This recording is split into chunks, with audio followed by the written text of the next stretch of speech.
Končno bi lahko rekli za tekmo v Velenju. 3-krat je bila preložena zaradi Lige Evropa, zaradi snega in zaradi menjave za pokalni termin v 4. poskusu, pa izvedba ni bila več vprašljiva.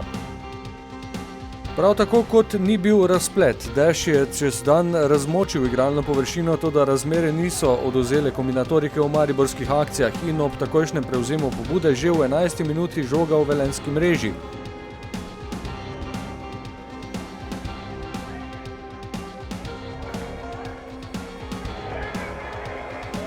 Po hitri kombinaciji Ibrahimija in Mezge je Bubalović izbil pred Mezgo v kot, ki je prinesel vodstvo. Ibrahim in Tavares sta izmenjala podaji.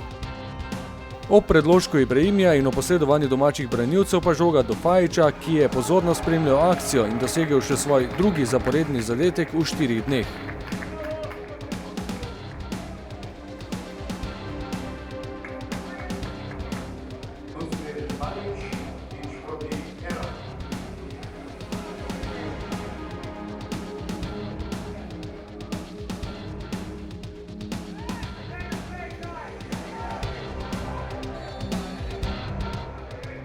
Vratar Rozman je kmalu spoznal, da bo najbolj zaposleni mož na igrišču.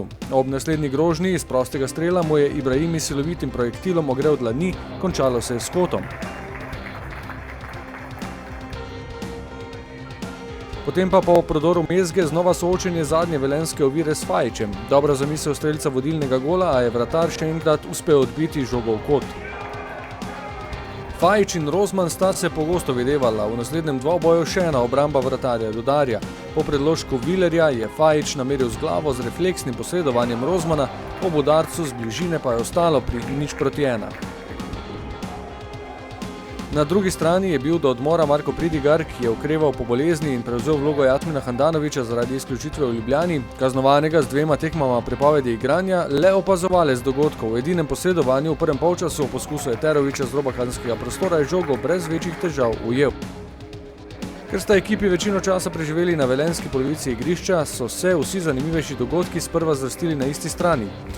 Tako so se pred številnimi napadi gostitelji branili na različne načine. Radujka je v kazenskem prostoru žoga zadela v roko, a sodnik ni pokazal na beli krog. Kljub 5. tekmi v 14 dneh v mariborskem moštvu ni bilo davka na utrujenost. To nam je bila 5. tekma v nizu. Jasno je, da ko nisi v istem položaju, ko nasprotniki nimajo toliko tekem za seboj, je potem bistveno težje, vendar smo enostavno navajeni igrati veliko število tekem. Po povsem podrejeni vlogi v uvodnem delu tekme so se Velenjčani vrnili iz slačilnice odločnejši. Najprej o prvem resnejšem poskusu domače ekipe sploh na tekmi Črnčič ni bil natančen.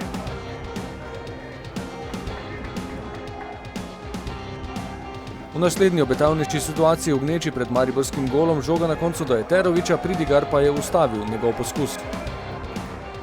Želje Velenjčanov po izenačenju so ostale neuresničene tudi po naslednji potezi Eterovića, ki se ni obotavljal, tako je sprožil, a je bil Pridigar znova zmagovalec njunega dvoboja. S tem se je tudi končalo obdobje aktivnejše igre Rudarja. Mariborska mreža je ostala nedotaknjena, kar je vedno najlepši razplet za obrambne nogometaše. Med njimi je tudi Nejc Mevlja, ki spoznava razlike med igranjem nekoč v Gorici in zdaj pri prvakih.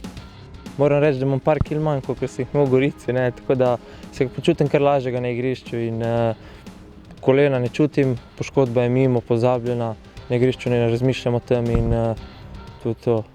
Vesel sem, da smo zmagali in da je z mano vse v redu. Za nov zagon v končnici je Darko Milanič poslal v igro Roberta Berića, ki je takoj prinesel dodatno živahnost in energijo. Najprej kot začetnik obetavne akcije, ko je popeljal žogo čez sredino, podal do Ibrahimija, ki pa mu ni uspel učinkovit zaključek.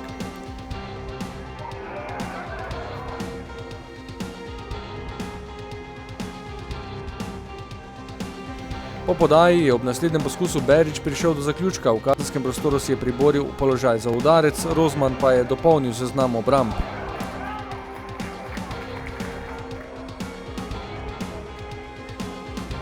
Škoda, da na tribunah ni bilo več gledalcev, saj so lahko spremljali nadvse zanimivo tekmo s številnimi všečnimi akcijami.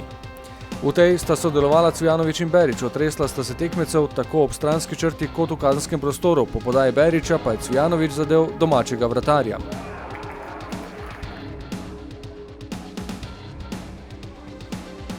Cvijanović in Berić ostajata v ospredju. Ob novem poskusu Berića je Rozman odbil kot in po nizu akcij se mreža preprosto morala zatresti v 85. minuti 0-2.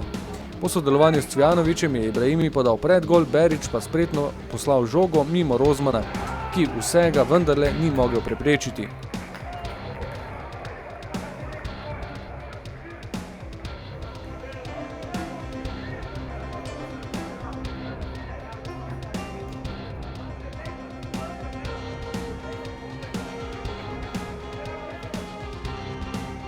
V sodniškem podaljšku je moral še tretjič po žogo v mrežo. Po samostojnem prodoru je zadel Ibrahimi, vendar je žoga spotoma zadela velenjskega branilca. In v uradnem zapisniku so kot strelca zabeležili Bubalovića, kar seveda ni spremenilo vtisa o prepričljivi in učinkoviti predstavi. Obenem pa poskrbelo za dodatno povabilo v Ljudski vrt na sobotni obračun z Domžalami, ki se bo začel ob 20. V prvem polčasu smo zelo dobro igrali, imeli žogo v naših nogah, tako da v bistvu smo si preigrali dosti priložnosti, tako kot pol na koncu tekme, kjer smo naredili to razliko.